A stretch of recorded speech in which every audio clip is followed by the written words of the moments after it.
full gear and that lets you save. Who cares? True Form Life. Green look. Welcome to another edition of Exploring Mind and Body. You've just tuned in to the only health and fitness show in Central Alberta. I'm your host, True Form's Drew Tadia, fitness expert.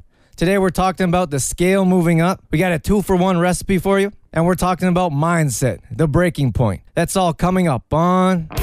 This is Exploring Mind and Body with True Form's Drew Tadia, fitness expert on 96.5 CKFM. Why is the scale going up? I wanted to address this question because it's recently come up a few times.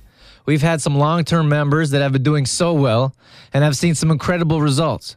One of the questions I'm getting is, my jeans are starting to fit tighter, and I'm starting to see the scale increase, meaning they're gaining weight, which of course, because of our society and how it works, is a negative thing. We all want to lose weight, even if we don't have any weight to lose. Because everyone else wants to lose weight, we may as well too. The first thing for me that comes to mind is throw your scale away. The second is congratulations. When we don't have a lot of weight to lose, we're in good shape. The scale going up in numbers means we're gaining muscle, which is a good thing. Let me explain why. The more muscle we have, the more efficient our bodies are at burning fat, which is something we're all after. We want to increase our metabolism by eating good, clean, healthy foods. We want to nourish our bodies right and get all the nutrients we need to be healthy. This is a long chain of events that all adds up to optimum health. When we're at this stage, we gain muscle, but not the muscle you're thinking of. The muscle you're thinking of only comes by training a certain way. That's not the way we train, so it's not possible to get those big, bulky muscles you see on TV and which most women want to avoid. The muscle I'm talking about is long, lean, sculpted and toned body parts that resemble a Greek god or goddess. Seriously though, to get big and bulky muscles, you have to eat for that kind of body. And you have to clank around heavy weights in the gym for hours. We don't do that, so that's not something you have to worry about. We use functional exercises, high reps with high intensity. We use everything from circuit training to high intensity interval training. This is the opposite way a bodybuilder would gain mass. I couldn't be more clear when I say there's no way a person could gain big bulky muscles exercising the way we do. What I do feel when I hear the scale went up from one of my members that's in great shape is sheer excitement. Seriously, that's a big step in increasing your health and fitness level. Unfortunately, because of how we've been raised and what our image is on weight gain, my members can't share that same excitement. I long for the day when a member comes to me excited because they've seen positive results on themselves and on the scale. But more times than not, we're not sure what to expect. The idea or notion of someone gaining being a good thing isn't shared by many, especially women. Gaining a pound or two is perceived as being one of the worst things there is. But that's no one's fault. Certainly not each individual. We all have to experience our own lessons. It doesn't matter how many times I say something, most times a person has to go through it themselves to really understand it. I try to prepare each person I work with for some of the things I've experienced in the past. And for the most part, that's all I can do. Those of us in the industry that teach, we do our best to prepare others with what they'll be going through and be there with them to offer advice and suggestions. My conclusion to that whole explanation of weight gain is it's not always a bad thing. Most times when we see the scale go up, it means we're gaining muscle mass, which means we're going to be burning fat at a higher rate, which of course is a good thing. If we don't have body fat to lose, then we're transforming our bodies into lean, sculpted, fat-burning machines. And if we have some weight to lose, we still gain muscle, and the scale still goes up. We need to remain patient at this time, trust the process, and focus on all the other positives that are happening in our lives because we're making better choices. In this recipe of the week, you're going to get a 2-for-1. I often talk about preparation, always cooking more, so there's a meal ready to go that doesn't take time to prepare. In this recipe, I'm going to explain just that. A lot of the time, we only cook enough food for that meal. We're going to talk about how to cook extra food and make a brand new meal with leftovers for those who either don't know how or don't like to eat leftovers. I started out with an omelet. I throw in the bottom of a pan whatever fat I'm cooking with. In this case, it's coconut oil. While the coconut oil is transforming into a liquid, I'm chopping up veggies that I'm going to put in the omelet. I almost always use what's in the fridge. Rarely, if ever, do I go out and buy food just to make a particular meal. Sounds odd, I know, but we don't need to buy expensive food to eat healthy. We don't need to follow an exact list to make the food taste good or to get all the healthy ingredients we need in a meal. In this case, I had some red onion in the fridge along with mushrooms.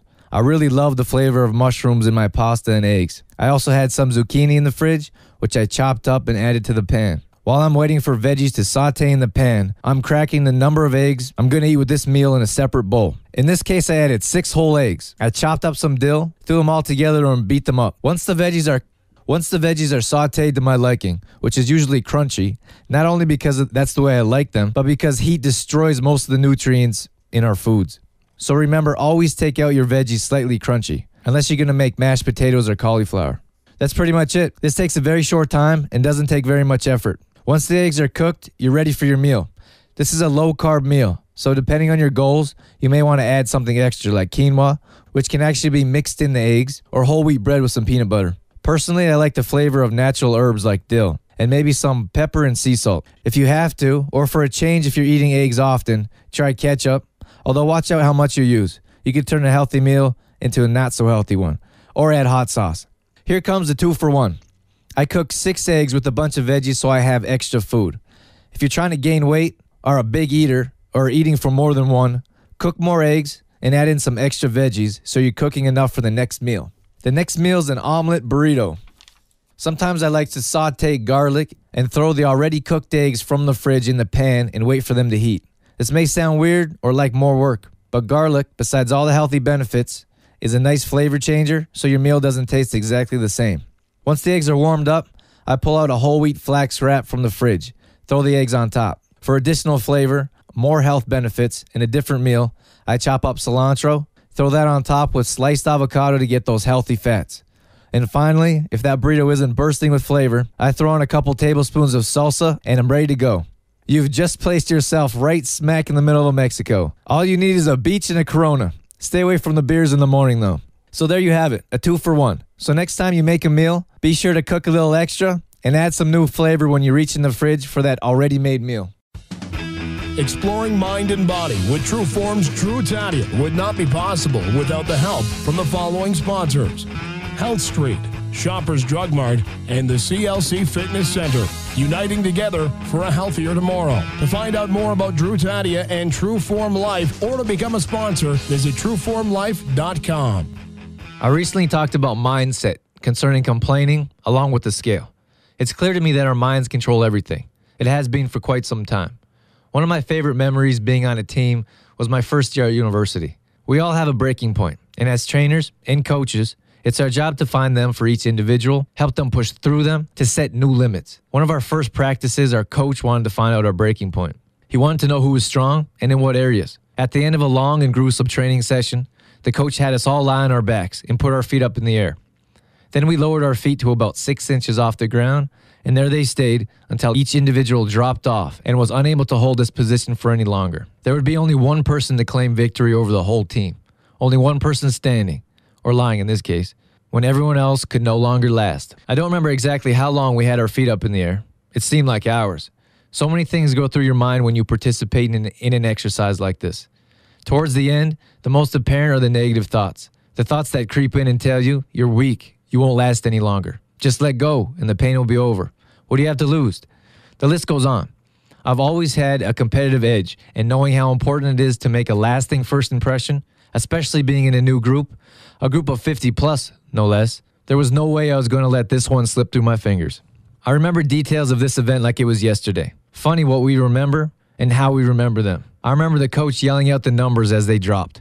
5 people left, then 4. I lay there in agony, not wanting to give up fighting, nothing but my mind. I knew my body would hold if I could just control my mind and my thoughts. Our teammates yelled in encouragement, which helped more than I could explain. There was 3 of us left, then only 2. Both of us held on. We shook and we sweat, and finally I dropped my feet. Nah, just kidding. No chance. I wasn't going to drop my feet. Someone would have had to physically push my feet down to make me quit. It was over with. I won this little competition and was quite proud of myself, and still am if you couldn't tell.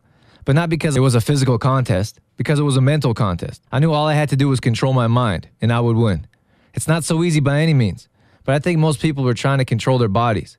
If I didn't know then, there's no doubt I knew after. The body always follows the mind.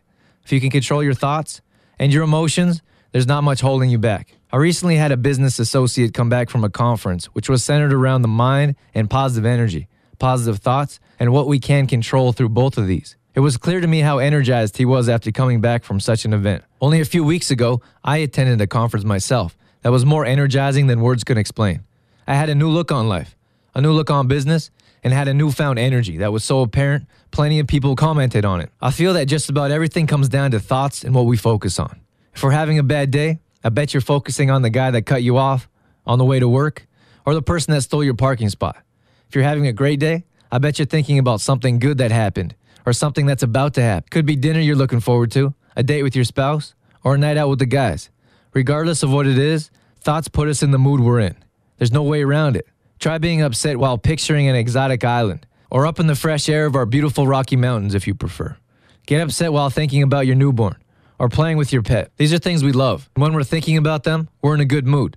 Actually doing them, we're in a better mood. It's the exact opposite when things aren't going well. You know what gets me is, we don't need a reason to be in a bad mood. Sometimes we wake up in a bad mood. For no reason at all, we snap at who's ever closest. When someone asks why we're upset, we growl something to the effect, "I just am," which is usually good enough. But if we're in a good mood, there's a reason. Just got a raise. It's Friday. Going on holidays. Whatever it is, there is a reason. It all comes back to what we focus on. Many of us walk around with internal anger, are on edge, and are easily annoyed, turned off, or could fly off the handle with a drop of a hat. Some people are often sad and don't know why. Our depression rate grows as the days pass by. Why, we ask? The answer is focus. What are the most frequent thoughts going through our head? I'll never make it. It's too hard. I can't find a way out. What's the point? We have people that consistently think about the past, how their parents mistreated them, and how they were neglected. Grown adults that have children of their own, still focused and mad at what their parents did to them. We're still upset at what a friend did or didn't do. And I'm not talking about yesterday. I'm talking about years ago. And I'd like to be clear. I'm not judging here. I'm just pointing out facts. When we're sad, mad, frustrated, or depressed, we're thinking about things, memories, situations, or the bleak-looking future to put us in this mood. And when we're happy, what's most apparent in our minds are the good things. What's happening now? What's going to happen in the near future? And how good it makes us feel. Of course, most things are easier said than done. What we need to do when we aren't feeling so well is think better thoughts. Raise your vibration. Raise your standards. And think about the good things and what we can be grateful for, not things we wish we had. There's other things we can do also. The short of it, when we're depressed, angry, or frustrated, we get tense, tight. We don't move. We curl up, talk low, and aren't very emotional. And how are we when we're excited? Better yet, how's a kid? They jump around, scream, laugh all lively with emotion, and motion in general. We jump, we run, we hug, we talk, we sing.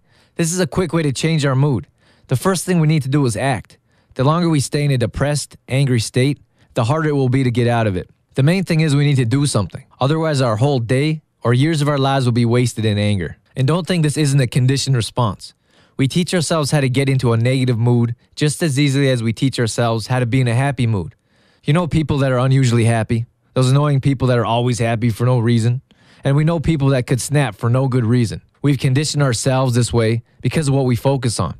And the more we're in a bad mood or in a negative state, the easier it will be to put ourselves right back there. I know it's easy to be put in that negative state with all the negativity around. You can't turn on the evening news without being depressed on what's going on in our world. We'll talk more about that in another segment. So I've decided to do something about it. A wonderful person gave me a great idea. She gave me an affirmation card. It's a beautiful message on it and was intended for it to be seen often. So that's exactly what I did. I put it right next to my bathroom mirror where I see it every morning. I thought it was almost unfair for me to be able to see this positive message and not have others see it. I wanted to do something about that. I thought about giving each individual member an affirmation card from time to time. But then I thought, why not get everyone involved? So what we've decided to do as a group is hand around a stack of affirmation cards. We started out with one card. That person adds their own affirmation to the stack and passes it along. Then the next person adds, and so on. What I'd like each individual to do is copy all the affirmations and place them in an area where they can be seen often. Maybe around the house, maybe in a food journal, schedule book, or all around the bathroom mirror. Wouldn't that be pleasant to wake up to? Encouraging, inspirational words